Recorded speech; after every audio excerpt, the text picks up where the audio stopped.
బాగా బాధపడుతున్నట్టున్నావు. అవును మేడం. ఏమైంది మంజు? ఫైల్ పోయింది, జాబ్ పోయింది మేడం. అందుకే నా బాధ ఫైల్ పోయినందుకే మేడం.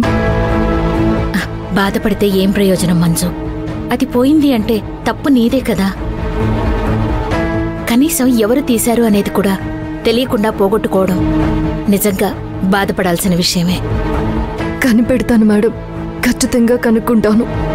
ఎవరు ఆ ఫైల్ కొట్టేశారనేది నేను తెలుసుకుంటాను. కానీ ఈలోపు నాకు మీరు ఒక హెల్ప్ చేయాలి మేడం.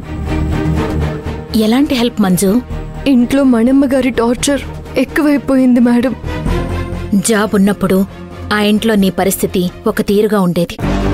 ఇప్పుడు జాబ్ లేకపోయేసరికి ఆ మణమ్మగారు కాస్త నీ మీద పడగ విప్పిన పామైందనుకుంటాను. అవును మేడం, నన్ను చాలా చీప్గా ట్రీట్ చేస్తున్నారు. మా మదర్కి నేను మంత్లీ అమౌంట్ పంపించేది ఉంది. నేను తను చెప్పినట్టుగా వడ్డీ వ్యాపారం, ఫైనాన్స్ వ్యాపారం చేస్తే నాకు తను మంత్లీ ఇంత అమౌంట్ అని విసిరేస్తుందంట. దాన్ని తీసుకువెళ్ళి మా అమ్మకి ఇచ్చుకోవాలంట. మరి నువ్వేం ఆలోచిస్తున్నావు?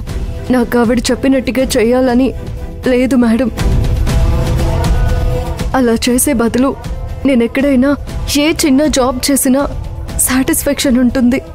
చూడు మంజు, నీ జాబ్ని ఎవరూ తీసేయలేదు. నువ్వు సిఐ గారికి జస్ట్ రెసిగ్నేషన్ లెటర్ ఇచ్చావు.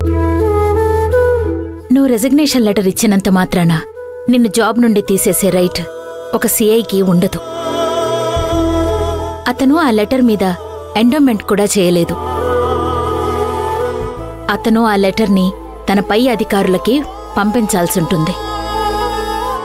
నువ్వే సిఐ గారి దగ్గరికి వెళ్ళి సంజాయిషి చెప్పి డ్యూటీలో జాయిన్ అవ్వు. ప్రాబ్లం సాల్వ్ అవుతుంది కదా. మీరు చెప్పినట్టుగా నేను సిఐ గారి దగ్గరికి వెళ్ళి తిరిగి జాబ్ పొందడానికి సంజాయిషి చెప్తే నేను ఆ ఫైల్ని సిఐ గారు అనుకున్నట్టు నా భర్తకిచ్చి పంపించినట్టే అవుతుంది మేడం. ఇప్పుడు నేను సిఐ గారికి సంజాయిషి చెప్తే మినిస్టర్ గారితో నేను కూడా చేతులు కలిపానని సిఐ గారు అనుకుంటారు మేడం. ప్రస్తుతానికి నేను జాబ్ చేయనంత మాత్రాన ఒడ్డును పడేసిన చాపలాగా కాను మేడం. ఇంకా నీటిలో ఈదుతున్న చాపలాగే ఉన్నాను. అందుకే మిమ్మల్ని జాబ్ గురించి అడుగుతున్నాను, కానీ సిఐ గారిని అడగలేను. నా తల్లిని పోషించుకోవడానికి 4 డబ్బులు సంపాదించుకోవాలనుకుంటున్నాను. ఆత్మాభిమానాన్ని ఎవరి పాదాల దగ్గర పెట్టలేను మేడం. నేను తప్పు చేయలేదు, నేరం చేయలేదు అని నిరూపించుకుంటాను. నన్ను డైవర్ట్ చేసిన ఆ 2 రౌడీల గురించి అంతటా వెతుకుతున్నాను. ఈ విషయంలో నాకు నా భర్త సత్య గారు హెల్ప్ చేస్తానన్నారు మేడం. సత్య హెల్ప్ చేస్తానన్నాడా? అవును మేడం. ఎందుకు మేడం అంతలా ఆశ్చర్యపోయారు?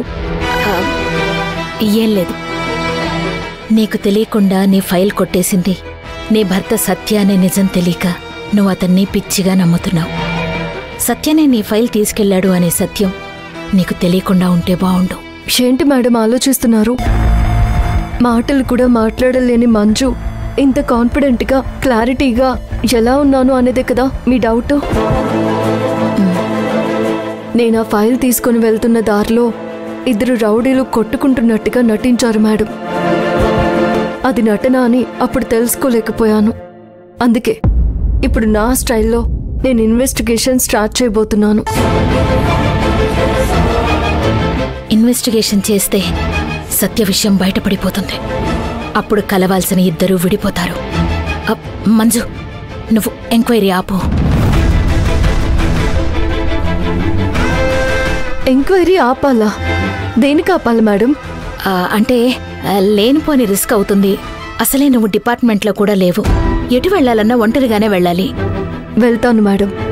ఆ రౌడీల కోసం ఇప్పటికే చాలా ప్లేసుల్లో వెతికాను, ఎక్కడా కనిపించలేదు. బహుశా ఆ మినిస్టర్ వాళ్ళని వేరే ఊరు నుంచి తీసుకొచ్చారేమో. అవసరమైతే సత్య గారిని వెంటేసుకొని ఆ ఫైల్ దొంగతనం చేసిన వాళ్ళని పట్టుకుంటాను. సత్యని పక్కన పెట్టుకుని నువ్వు వెతకడం అంటే పిల్లిని చంకన పెట్టుకుని ఊరంతా వెతికినట్టవుతుంది.